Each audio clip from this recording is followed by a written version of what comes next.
Tom, do you think Harry and Meghan are fast learning what they signed away when they took this Netflix big moolah? And I would say they signed away their credibility and their dignity. Well, that's our view, but it's not theirs. They need the money, and they need it now more than ever because they've got no other source of income. So I think they're just stuck with the devil now. They're tied to Netflix, they're tied to their book, and all the criticism they're going to take means nothing because that's the only way they can earn their money. Very interesting, actually. I don't know if you saw this from Tina Brown, who was, of course, one of the last people to see Diana before her death. She said the Duke and the Duchess are poor by Hollywood standards. This was at the Henley Literary Festival, and she branded the couple D-list celebrities and said in Montecito their $14 million mansion is a humble cottage compared to what these other people have. And she added, at some point, it might be more than a new house she's looking for. Elon Musk is still single. That's all I have to say. So do you agree with Tina Brown that there is a huge financial motivation behind what Meghan does? Obviously, you've written this book, Revenge, about her so recently, of course. Well, of course, that has always been her motive. She's money obsessed and always has been.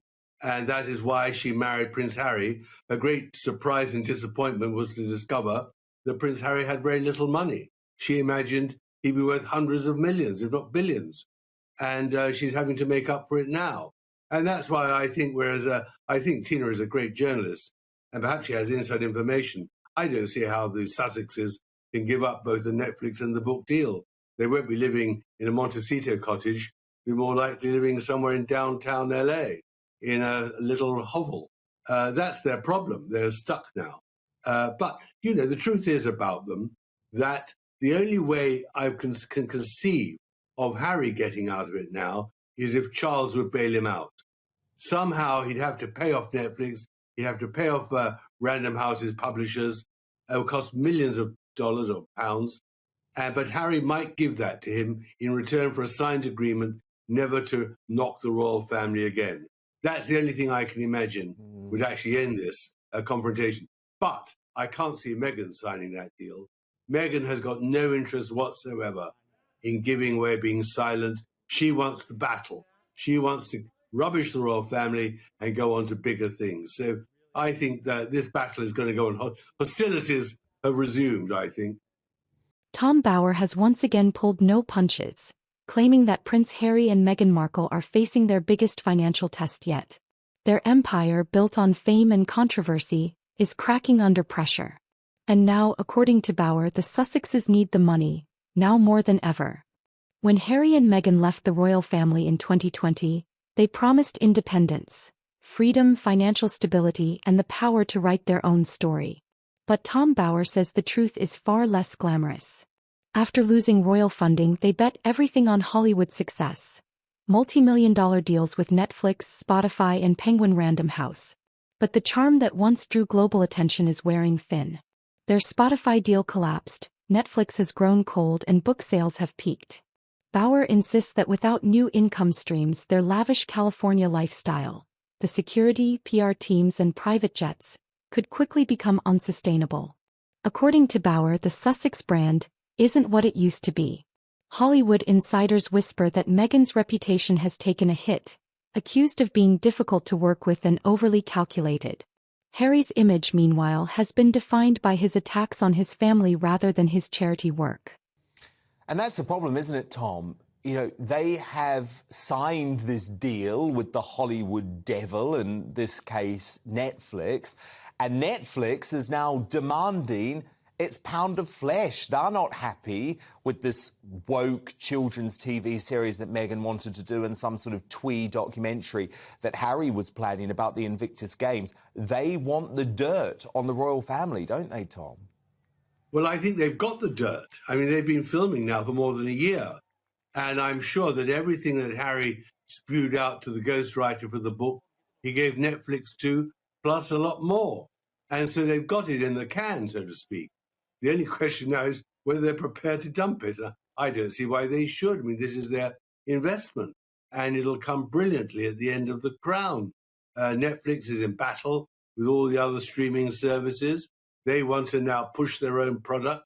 They don't care, rightly so, if the Sussexes suddenly decide that they're cowards. And I don't think Meghan wants to pull out. I think that is a source of friction, if it's happening, between the two, Harry and Meghan. And Netflix aren't going to give way. Why on earth should they? They make fools of themselves. They've got a great series, I should think, by now. But Tom, can't we finally now just accept that Harry is the ultimate Hollywood hypocrite? Because you know what he's like about any other media organisation that writes the tiniest thing against him or Meghan or his mother, his late mother, that he's not happy about. Well, I'm sorry, Netflix are actually focusing the entire next series of The Crown on the breakdown in the marriage between Diana and Charles. There's actually an entire episode which recreates part of the Panorama interview between Diana and Martin Bashir that Prince William has worked so hard to get the BBC to consign to history. Yet Harry is prepared to take money from this organisation. So can't we just ignore Harry anytime he moans about the media now? Because it's meaningless, surely. The couple who claimed they wanted privacy now find themselves addicted to attention, because attention equals relevance and relevance equals income. Bauer says bluntly, they can't stop talking about the royals because that's all that sells. Without that connection, they're just another celebrity couple in Montecito. Let's be honest, the Sussexes live large. Their $14 million mansion, endless legal fees, staff and security bills all add up. Bauer believes that's why we're seeing more public appearances, more PR pushes and more stories about upcoming projects that never seem to materialize. Some reports even claim they're looking for new production partners and investors. But Hollywood is moving on. Sympathy fatigue has set in. Audiences have heard the story and now they want results. Well, you're absolutely right, Dan, but do remember that extraordinary interview he did on top of a bus driving around LA with Corbyn. And he actually said that the Netflix series has got some things right. He actually damned his own family by endorsing the Netflix Crown. And as I said in my book, he watched the Netflix series in the home of a multi-billionaire and kept on saying, well, they've got that right, that bit's wrong, but that bit's right. So he is completely disloyal. He's burnt his bridges as far as that's concerned.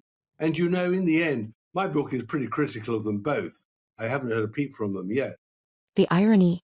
The couple who once rejected royal life now depend on their royal titles more than ever to stay relevant and solvent.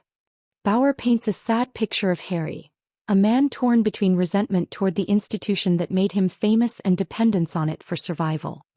He's lost without it, Bauer says.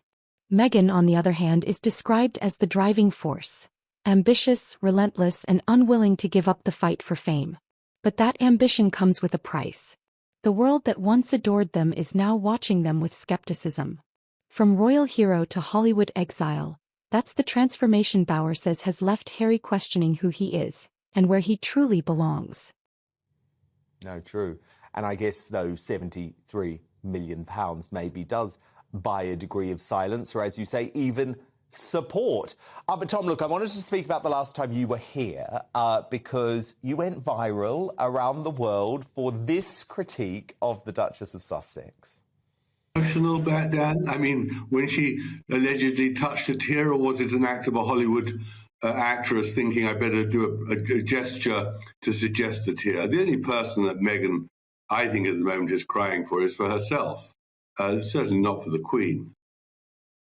Tom, that was obviously in reference to the fact that she had seemingly shed a tear at the Queen's funeral. But I just wonder if you feel vindicated for those comments now, after this video has now been unearthed. And there it is, Tom. The tear was coming from her left eye. What great researchers you've got, Dan. I mean, the point about Meghan is she's a wonderful delisted actress. She knows exactly when to turn it on. And I didn't believe a gesture she made there. And her smile and her somber looks, it was all for the cameras. She's gone back to Montecito, prepared for war. And it's going to be a very bloody autumn, winter, and spring too, as far as she's concerned. She needs the money. She needs the fame. She's looking to the future. And the people in the past, they're always in the Meghan's world, damned and buried. That's the way she works. Bauer believes it's not too late, but only if they change their strategy. Stop attacking the monarchy. Stop chasing victimhood. And start building something real. People respected Harry for his military service, his Invictus Games, his mental health advocacy. They respected Meghan for her drive and independence. But if all they offer now is controversy and complaint, Bauer warns that public patience will finally run out. It's a race against time, for money, relevance, and redemption. Tom Bauer's warning couldn't be clearer. Harry and Meghan's empire is built on image, and that image is cracking. Can they reinvent themselves before it's too late? Or has the Sussex fairy tale reached its final chapter? Tell me in the comments. Do you think Harry and Meghan are running out of money and options, or is this all media spin? Hit subscribe for more fearless royal commentary, deep dives, and exclusive updates on the House of Windsor.